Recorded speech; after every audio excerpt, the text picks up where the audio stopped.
crois qu'on va commencer la vidéo comme ça parce que si je dois essayer d'arranger ça et d'arranger ça, je pense qu'on va jamais terminer en fait. J'ai la grippe, je suis malade. Donc j'espère que la vidéo ça ira vraiment. Si ça va pas, ben je la mettrai pas. Si vous la voyez, c'est que je pense que ça ira. C'est la première fois que je fais ce genre de vidéo. Et aujourd'hui dans ma tête, depuis mon réveil, mais il y a un truc qui me dit fais une vidéo comment avoir confiance en soi. Parce que j'étais malade, j'étais en pyjama et tout. Et ben je vais faire la vidéo parce que ça sort pas de ma tête qu'il faut que je fasse cette vidéo. On va y aller, on va plonger dans la vidéo comme ça et on va y aller. Comment avoir confiance en soi. Quand je prenais mes notes et tout, je vais pas vous mentir, je reçois pas 10 millions de messages dans une journée. J'ai déjà reçu plusieurs messages avec des filles, genre elles prenaient conseil sur moi, elles auraient aimé avoir ma vie, elles auraient aimé être comme moi, elles aiment voir comment j'ai de la confiance en moi et tout et tout. Si je me rappelle bien, je crois que j'ai répondu que je suis comme vous en fait. J'ai rien de spécial de plus, mais je suis comme bien évidemment pas facile, bien évidemment pas quelque chose qui va se faire en une seconde, bien évidemment quelque chose qui se travaille. Bien évidemment, c'est quand même compliqué. Je vais pas être devant la caméra et vous dire que c'est quelque chose de facile parce qu'aujourd'hui, je suis quand même en train de travailler sur cela. Tous les conseils que je vais vous donner aujourd'hui, ben je les prends toujours pour moi. Par rapport à les conseils que je vais vous donner, ben j'essaie de les appliquer aussi dans ma vie. Et en fait, dans l'année, il y a 365 jours, c'est ça si je me trompe pas. Même les gens, que les stars, je sais pas, ben c'est impossible que quelqu'un soit, en fait, que quelqu'un ait confiance en eux pour 365 jours dans l'année de suite et de suite. Non. Mais en fait, tout ça pour vous dire, pour commencer, qu'il y a personne qui est parfait. Tu peux très bien avoir confiance en toi pour une période et il y a une période où tu vas être genre pas bien du tout en fait et que t'as limite plus confiance en toi et c'est des choses qui arrivent. Alors, j'espère que là, la vidéo va commencer à être plus sérieuse. Écoutez-moi s'il vous plaît. Je suis vraiment... J'ai juste envie de parler aujourd'hui en fait et j'ai l'impression que je suis en train d'aller dans tous les sens. Alors comment avoir la confiance en soi? Moi je trouve que tout d'abord c'est pas un conseil. Je trouve que ça commence vraiment par rapport à ton enfance et par rapport à l'éducation avec ta famille. Parce qu'en fait moi j'ai un peu de la chance je vais dire d'avoir des parents comme j'ai aujourd'hui. Et ma mère en fait parce qu'il y a plein de fois en fait que elle était vraiment là pour me donner confiance en moi et quand je fais un truc de bien ben elle dit que c'est bien. C'est plus compliqué pour quelqu'un d'être dans une famille et que lorsqu'ils font des trucs pas bien ou que voilà des trucs qui sont pas bien en fait mais leurs parents ou leur mère vont toujours les dire que ouais c'est pas bien ça et que c'est pas bien ceci alors que lorsque l'enfant ils font des trucs bien etc ben les parents ils c'est sans plus en fait c'est comme si qu'ils le remarquent pas et comme si qu'ils voient rien ils encouragent pas l'enfant à faire mieux etc donc je trouve que ça joue beaucoup dessus énormément dessus. Un exemple tout con je me suis visé 13 de moyenne ben du coup j'avais eu 12 et je lui disais ouais maman j'ai que 12 de moyenne etc ben c'était pas encore la fin du trimestre mais pour le moment en fait il y avait 12. Elle me disait que t'inquiète pas tu voulais 13 t'as eu 12 que ça ira, la prochaine fois tu feras mieux. Des petits exemples comme ça, j'ai envie de vous dire. En fait, c'est important, je trouve, que les parents jouent leur rôle comme ça, au lieu de rabaisser l'enfant et lui dire tout le temps que c'est pas bien, etc. L'enfant sera plus heureuse en fait, vous voyez ce que je veux dire? Voilà, en fait, c'est toujours mieux que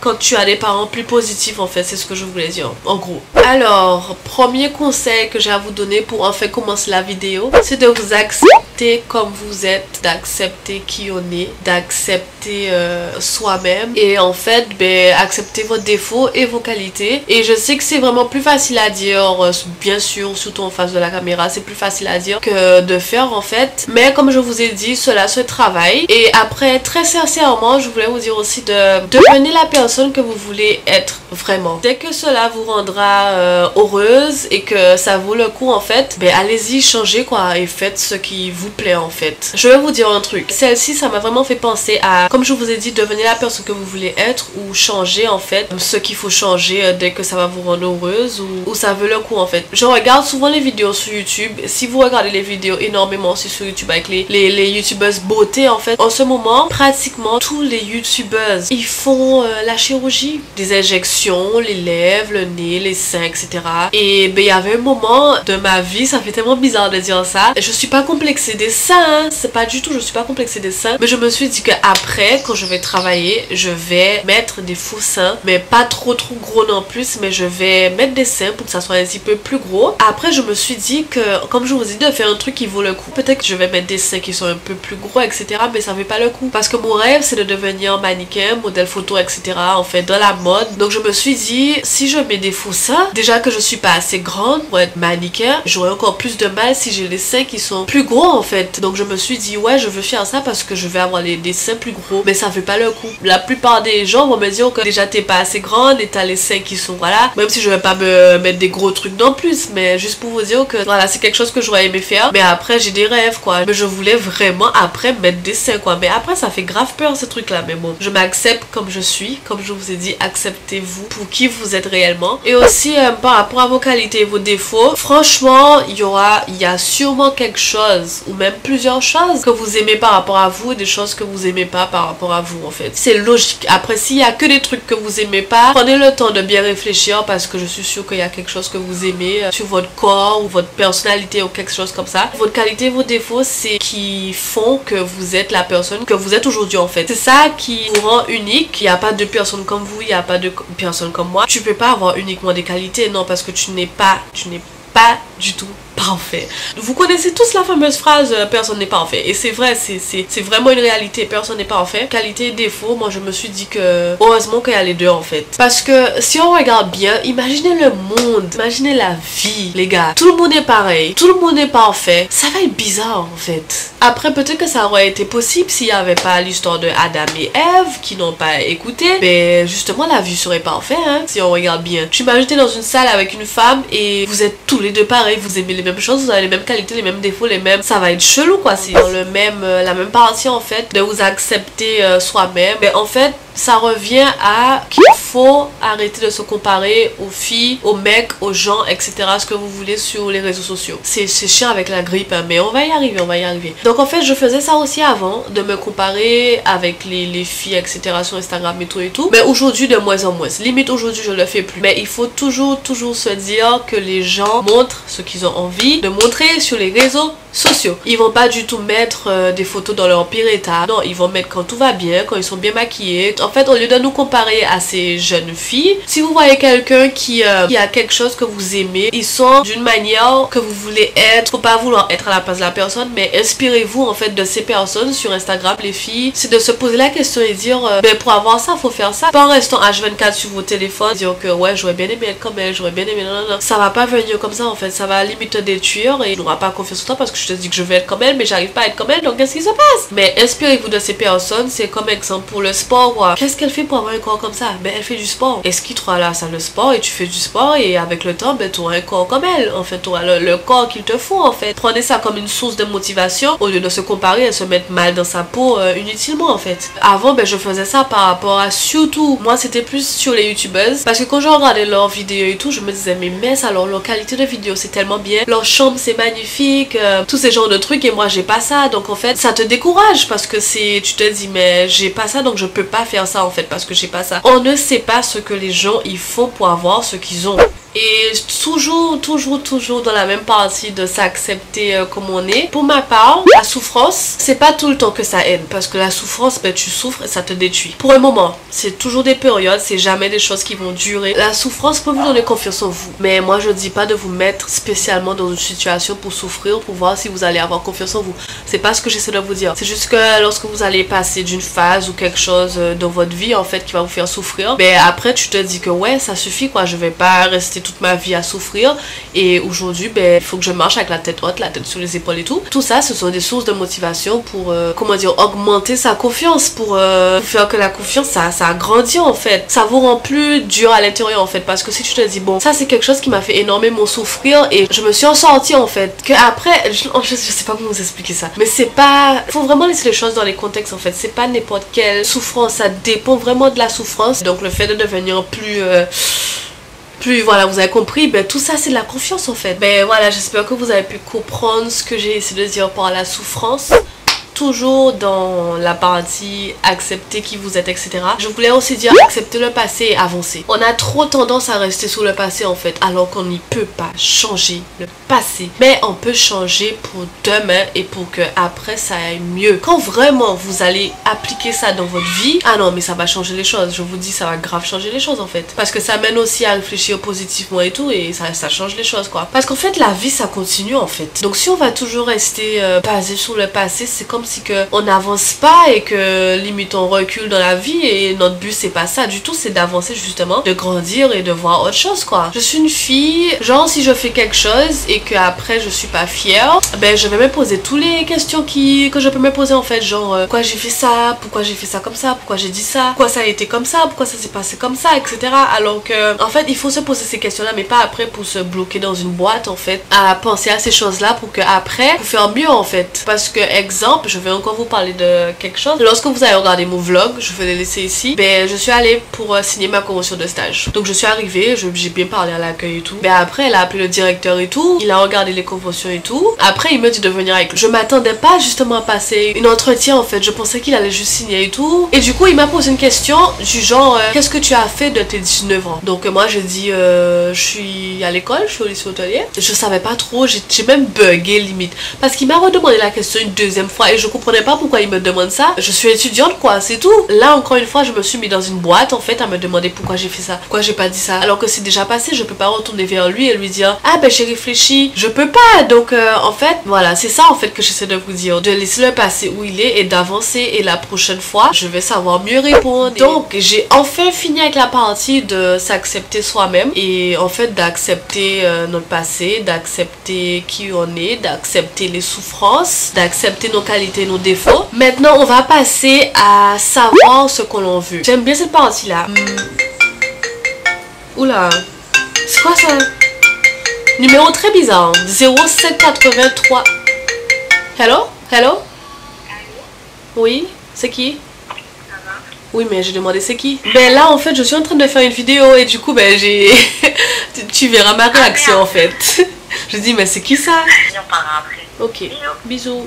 Et savoir ce qu'on veut dans la vie en fait. Savoir ce qu'on mérite. Donc je trouve que savoir ce qu'on veut, ça joue énormément sur la confiance en fait. Et je sais pas si vous avez déjà entendu cette phrase aussi, mais il y a une phrase aussi qui dit que genre une femme qui sait ce qu'elle veut, une femme qui a confiance en elle, mais c'est une femme qui est sexy en fait. Voilà, c'est sexy en fait de voir une femme qui a la tête haute et qui sait ce qu'elle veut quoi. Justement, même la phrase elle-même, elle est sexy quoi. Mais c'est aussi par rapport à savoir dire oui et non. Comme tu sais ce que tu veux, ben c'est plus facile de dire oui et non. Ça prouve aussi que tu connais tes valeurs. En gros, tu n'acceptes pas n'importe quoi en fait. Ça vient aussi dans la vie de tous les jours, dans le travail, à l'école, dans les couples en fait. Parce que genre, exemple en couple, tu sais ce que tu veux. Donc il y a un gars, il vient dans ta vie, vous faites connaissance et tout, vous faites des échanges et tout. Mais comme tu sais déjà ce que tu veux dans ta tête, là tu sais déjà que ce gars-là, ben ça pourrait pas marcher. Parce que tu sais ce que tu veux. Mais quand tu sais pas ce que tu veux, le premier gars qui vient, tu vas accepter ça. Donc c'est comme si que tu acceptes du n'importe quoi parce que tu sais pas ce que tu veux. Là je vois qu'on veut pas la même chose, donc je peux déjà te dire que ça n'ira pas plus loin. Et de connaître ses valeurs et ce qu'on mérite en fait. Et il faut vraiment avoir la confiance pour faire ça, parce que même là aussi tu peux perdre des gens dans ta vie. Ce que je veux, ben ça convient pas à tout le monde. Les gens ils vont commencer à prendre leur distance, etc. etc. Donc là sur les coups comme ça il faut être forte quoi. Dans cette génération là, je pense que là aussi c'est la plus importante, c'est faites pas les choses pour les gens et faites les choses pour vous. À la fin, chacun pour soi, j'ai envie de vous dire. C'est vraiment ça, c'est la réalité en fait. Il y aura toujours des gens qui vont aimer, il y a toujours des gens qui vont pas aimer. Mais le plus important et l'essentiel, c'est que dès que toi tu aimes, dès que tu aimes ce que tu fais, dès que tu aimes ce que tu portes, dès que tu aimes qui tu es, ben personne pourra rien te dire en fait. C'est lorsque j'étais plus petite, je me demandais toujours pourquoi les gens voulaient pas de moi, pourquoi j'arrivais pas trop à avoir des amis, pourquoi j'étais toujours à l'écart en fait, parce que j'étais toujours à l'écart quand j'étais petite. C'est en fait, je voulais être comme les autres. Je faisais plus ce que les autres voulaient. Tellement que j'étais à l'écart, ben je finissais à m'oublier, et c'est un truc à ne pas faire, mais de ouf. Tout ça pour vous dire que lorsque tu as de la confiance en toi et que tu sais qui tu es et tu sais ce que tu veux, ben tu te dis que ben si ces personnes ne veulent pas parler avec moi, ben tant pis, c'est leur problème, c'est pas mon problème du tout. Je me suis habillée comme eux, donc du coup j'ai mis mon ventre dehors, j'ai attaché mon t-shirt sur le côté et j'étais vraiment mal à l'aise parce que c'est pas du tout moi. Tout ça pour vous dire, ça veut pas le coup, ça veut pas la peine de faire comme les autres pour que tu sois intégré dans leur groupe d'amitié en fait. Franchement, s'il y a quelqu'un qui aura cette vidéo et ils sont en train de vivre ça et ils sont pas eux-mêmes partés, c'est toujours mieux. La fameuse phrase, vaut mieux être seul que mal accompagné, parce que tu peux te dire que si c'est des trucs qui te fait te sentir mal et tout, ben c'est que t'es mal accompagné. Donc en gros, faut pas faire les choses pour les autres, mais pour toi. Lorsqu'on vous attaque sur votre physique, ben répondez pas en fait. Mais tout ça pour vous dire que ça veut pas la peine, ignorer, bloquer, supprimer, mais ne répondez pas. Mais même si tu réponds et tu te justifies, après on va te dire quoi? T'es une menteuse. Tu inventes une vie. Voilà, même si tu essaies de te justifier, ben les gens en fait ils savent mieux que toi. Donc c'est comme si tu te justifies pour rien. Et voilà en fait, le mieux c'est de laisser Dieu s'en charger des choses comme ça. Ça retire en fait du pourcentage de votre confiance en fait, parce que tu te sens mal, tu vas commencer à réfléchir, tu vas encore te mettre dans cette boîte pour te dire que ah, peut-être que cette personne a raison, peut-être que ça me va pas, peut-être que j'aurais pas dû faire ça, peut-être que j'aurais pas dû m'habiller comme ça. Donc après, on passe au point de votre entourage en fait. Votre entourage, ça joue énormément sur votre confiance et il faut repérer les gens, des amis, la famille, il faut les repérer, les gens qui n'arrêtent pas de vous dire des choses négatives, n'arrêtent pas de parler du passé, n'arrêtent pas de pas avancer, qui donnent pas une bonne énergie. Ce que je voulais dire aussi, c'est qu'il y a une façon de dire les choses, mais il y a des gens qui m'envoient des messages super négatifs, genre limite on essaie de te rabaisser, mais il y a des personnes qui sont plus intelligentes, ça veut pas la peine d'expliquer les choses mais en mal pour abaisser les gens. Si c'est quelque chose de mal, ben vous expliquez cela à la personne en fait, que la prochaine fois il fasse pas les mêmes erreurs, ou tu lui dis ça d'une manière pour l'aider mais pas pour lui rabaisser en fait. Donc en fait il faut vous entourer des personnes comme ça qui va vous corriger mais sans plus vous juger. Quand je dis votre entourage aussi, ben je vais vous expliquer quelque chose. Mais il y avait une fois un photographe m'a contacté, m'a dit que ouais j'ai besoin de travailler avec toi parce que j'ai vu que tu engages quelque chose dans tes photos, dans ton regard, etc. Donc du coup je te paye le billet et je te fais venir sur place pour prendre des photos, etc. J'étais à l'aise, c'était pas des photographes qui genre te fait des avances, etc. Il me disait justement que waouh, dans tes photos on arrive à voir que t'as confiance en toi, franchement ça me fait plaisir de travailler avec toi. Tu vois, tout ça c'est l'entourage en fait. Alors que une fois j'ai fait une photoshoot avec un autre photographe et j'étais mal à l'aise, il me faisait des avances parce que j'étais avec quelqu'un qui était respectueux, donc du coup j'avais plus confiance en moi et je pouvais vraiment être moi-même. Alors que l'autre personne, ben j'étais gênée, donc du coup limite j'avais pas confiance en moi et j'étais pas bien. Voilà, j'espère que vous avez compris. Donc c'est pas uniquement vous, des fois ça joue sur les personnes aussi avec qui vous travaillez et avec qui vous êtes. Et on est enfin arrivé à la fin de cette vidéo. Je pense que j'ai réussi quand même malgré la grippe. On ne peut pas avoir confiance en quelqu'un si on n'a pas confiance en nous. Exemple, la personne il va sortir et ben ça va te stresser, tu serais mal, tu vas penser tous les trucs qu'il faut pas penser, etc. Que t'as pas confiance en lui et t'as pas confiance en toi. Ça va jamais fonctionner. Ben, ça me saoule parce que ma caméra s'est déchargée et j'aime pas trop changer de qualité de vidéo. Donc là je filme avec mon téléphone. Je crois que je disais par rapport à moi. Mais en fait ce que je fais maintenant pour plus travailler sur moi, justement travailler sur la confiance, savoir ce que je veux réellement, etc. Comme je vous ai dit et tout, et ne pas écouter les avis des autres et de faire ce que j'aime. En ce moment, comme vous avez pu remarquer, je lis énormément la Bible et ça aide vraiment beaucoup les gens. Plus tu lis la parole de Dieu et que tu apprends qui il est vraiment, ben tu te dis en fait que t'es jamais seul. Dès qu'un truc est bon pour toi, il va te le donner, etc. En fait ça déjà ça aide complètement une partie de 50% de la confiance en toi en fait. Faire des petites masses de temps en temps, d'arranger son environnement, trouver ce que vous aimez réellement, faites des choses qui vous font plus plaisir, genre de vous préparer en fait pour le futur, pour être bien dans votre cœur et mentalement. C'est vraiment quelque chose qui se travaille, mais il faut juste accepter ce qu'on ne peut pas changer. Trouvez la confiance en vous avant, aimez-vous avant, trouvez ce que vous voulez, n'écoutez pas les avis des autres, votre entourage, et puis devenez une personne mieux que hier. Malgré tout en fait, j'espère que vous avez compris, j'espère que j'ai donné des bons conseils, j'espère que la vidéo vous a plu et que ça a été. N'hésitez pas à vous abonner, je vous dis à bientôt.